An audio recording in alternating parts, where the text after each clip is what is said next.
월 1,000만 원을 벌어도 돈을 못 모으는 이유. 안녕하세요. 여의도 워킹맘입니다.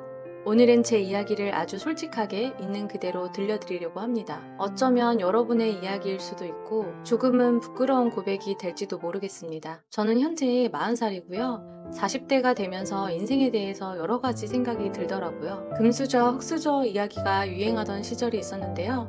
제가 어떤 수저인지는 잘 모르겠지만 유년 시절 부모님이 돈 때문에 부부싸움 하시는 걸 많이 봐왔었고 딱히 부유하게 살아본 적은 없던 것 같아요. 20살 이후로는 용돈을 받아본 적이 없었어요. 어렸을 때부터 당연히 그래야 한다고 엄마에게 들어왔던지라서 마음의 준비를 하고 저의 살 길을 찾아서 알바도 열심히 하면서 대학 생활을 마무리했어요. 엄마는 대학을 나와서 바로 취업하길 원하셨기에 여자치고 괜찮은 직업이다.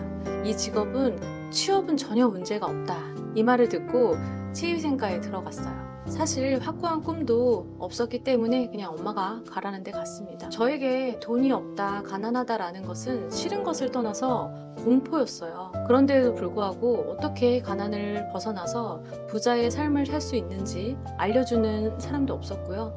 자본주의에 대한 이해도 전혀 없었어요. 제 사회생활 첫발은 치과의생사라는 직업을 가지고요. 23살 때부터 작은 동네 치과에서 5년 정도를 일했어요. 입사할 때 실수령액이 130만 원으로 기억을 하고요. 퇴사할 때쯤에 저의 급여는 270만 원 정도였어요. 이후에 컨설팅 회사에 들어가서 3년간 일했었고 처음에는 월 250만 원 정도로 시작해서 3년 후에는 월 420만 원 정도 벌다가 직장 생활은 마무리했었습니다. 그때는 참 열정 넘치게 주말까지 일했었던 기억이 나요. 이후에는 직장 생활을 마치고 개인 사업자를 냈어요. 그게 30대 초반이었어요. 배웠던 치과 컨설팅 일을 직접 수주받아서 혼자 진행했습니다. 또 중간에 호기롭게 디자인 회사도 법인으로 운영해 봤었는데 이건 잘 안 됐어요. 직원들 4명을 고용해서 월급 주고 유지비 쓰고 나니까 일하는 시간 대비 너무 비효율적이더라고요. 개인 사업자로 직원을 고용하고 매니징하는 게 너무 심적으로 힘들어서 사업자이지만 혼자서 할 수 있는 프리랜서의 삶으로 돌아가 강의도 하고 디지털 책도 만들어서 팔고 다양한 파이프라인을 구축한 결과 어느 순간 1,000만 원이 넘는 수입을 올리게 되었습니다. 아이를 키우고 일도 병행을 하면서 월 2,000만 원이 넘는 달도 꽤 있었어요.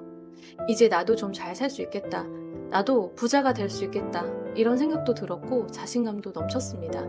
그런데 이 수입이 일정하지는 않았어요. 어떤 달은 더 많이 벌기도 하고 어떤 달은 다 빼고 나면 몇백밖에 안 남기도 하는 거예요. 그러다 어느 순간 제 통장을 보니까 남은 게 별로 없었습니다. 그 허무함 혹시 느껴보신 적 있으신가요? 나름 남들보다 열심히 뛰고 살아왔는데 왜 나는 여전히 불안하고 제자리 걸음일까? 제 머릿속을 떠나지 않던 질문이었습니다. 홀로서기를 하고 처음에는 헤매이고 일희일비했던 시간들이 많이 있었는데요. 어느 날은 뭐라도 할 수 있을 것 같다가 어느 날은 아무것도 못할 것 같아서 두렵기만 했어요. 혼자서 울기도 많이 울었습니다. 그래도 이왕에 직장생활 때려치고 나왔으니 잘 해내고 싶었어요. 그래서 더 악착같이 일했던 것 같아요. 잘 모를 때에는요.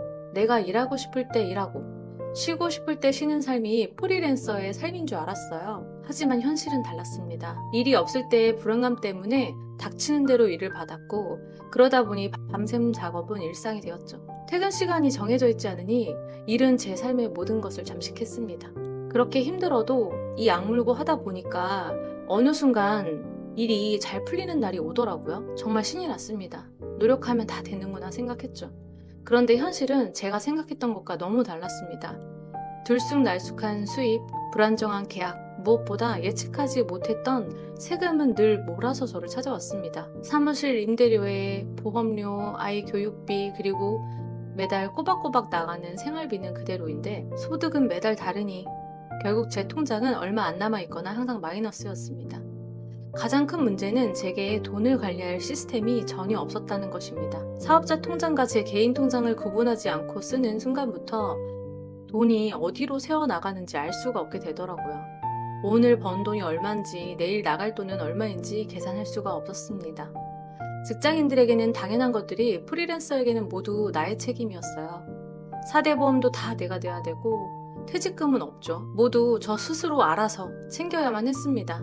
수입이 곧 순수익이 아닌데 매출이 통장으로 찍히다 보니까 그게 꼭 순수익인 것처럼 착각하기 시작했어요. 나는 이렇게 힘들게 일해서 이 정도 벌었는데 이 정도 쓰는 거는 괜찮지 않을까? 라면서 스스로에게 보상을 해줬던 거죠. 그런 생각을 하게 되면서 제 씀씀이가 점점 커지기 시작했습니다. 1년에 해외여행도 두세 번씩 가고 호캉스 가서 며칠 쉬고 비싼 음식 사 먹고 필요한 물건이 생기면 쿠팡이나 마켓컬리 등 온라인에서 고민 없이 바로바로 주문했습니다. 한번 옷 사러 가면 100만 원은 우습게 깨졌죠.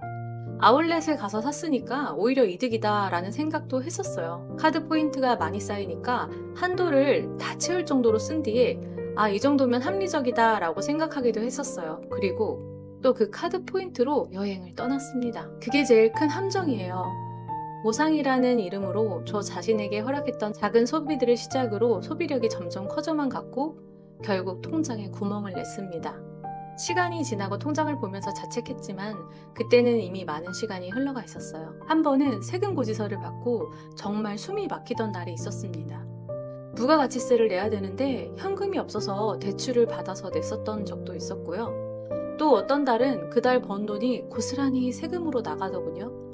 그날 통장을 보면서 나는 도대체 지금 뭘 하고 있는 거지? 뭘 위해서 이렇게 뛰고 있지? 그 질문이 제 머릿속을 떠나지 않았습니다.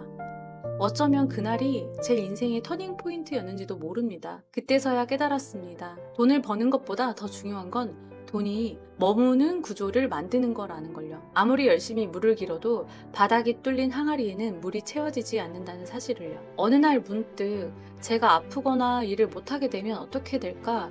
라는 두려움이 엄습해 왔습니다. 이후 돈에 대한 책을 열심히 읽었고 그동안 몰랐던 돈에 대한 깨달음을 마음속에 깊이 새기게 되었습니다. 책을 읽고 나서 가장 먼저 들었던 생각은 혹시 내가 돈을 벌지 못하게 되더라도 돈이 들어오는 구조를 만들어야겠다. 지금처럼 나와 남편이 시간과 몸을 갈아 넣어서 버는 돈 말고 돈을 버는 구조를 세팅해야겠다. 그래서 저는 바뀌기로 마음먹었습니다. 문제는 제 의지가 아니라 제가 알지 못했던 이런 구조에 있었던 겁니다. 그래서 저는 제 돈의 흐름을 완전히 바꿨습니다. 더 이상 불안해하지 않기 위해서 저만의 시스템을 만들기로 결심했죠. 첫째, 세금 전용 통장을 만들었습니다. 수입이 들어오면 무조건 20%는 바로 세금 명목으로 옮겨두었습니다. 이건 내 돈이 아니야, 없는 돈이야 라고 계속 되뇌이면서요. 둘째, 나갈 돈을 강제적으로 빼고 나머지로 생활했습니다. 미리미리 정해놓은 돈은 칼같이 떼어내고 남은 돈으로 살림을 꾸려나가는 거예요. 셋째, 비상자금 확보를 시작했습니다. 수입이 작아지거나 혹시라도 끊길 때를 대비해서 적어도 6개월치 생활비는 언제든 꺼내둘 수 있게 마련해 두었습니다. 마지막으로 나중에 나를 위한 은퇴 준비를 시작했습니다. 아직은 남 얘기라 생각하고 밀어놓았던 은퇴자금 마련을 위한 비과세 연금보험, 연금저축펀드, IRP 등을 통해서 제 미래에게도 돈이 흐르도록 설계했습니다. 이런 변화를 시작하고 나서야 제 통장이 달라졌습니다. 이제는 얼마를 버느냐보다 흐름을 어떻게 관리하느냐가 더 중요하다는 걸 압니다. 프리랜서가 돈을 못 모으는 이유는 능력이나 의지가 부족해서가 아닙니다. 불규칙한 수입, 고정비, 압박, 보상심리, 그 무엇보다 재무 시스템의 부재 때문입니다. 하지만 이 구조를 이해하고 단 한 가지만이라도 바꿔가면 우리도 충분히 돈을 모으고 안정적인 삶을 만들 수 있습니다. 저도 해냈으니까요. 저 역시 한때는 왜 이렇게 열심히 일하는데 남는 게 없을까 늘 고민하고 살았습니다. 그때 그 사실을 깨닫지 못했다면 지금도 여전히 불안에 떨고 있었을 겁니다. 혹시 지금의 제 지난 통장 이야기가 여러분의 이야기 같으신가요? 그렇다면 오늘부터 여러분의 돈에게도 새로운 흐름을 만들어 보세요. 물론 저도 아직 완벽하지 않습니다. 하지만 매일 조금씩 앞으로 나아가고 있습니다. 제가 공부하고 실행하고 있는 것들을 앞으로 나누어 볼게요. 이 과정들을 여러분과 함께 하려고 합니다. 저와 함께 돈을 벌어오는 시스템을 만들어 나가요. 오늘 영상이 좋았다면 좋아요와 구독 그리고 아래 댓글에 여러분들의 솔직한 이야기를 나눠주세요. 우리 함께 진정한 경제적 자유를 찾아가요. 감사합니다.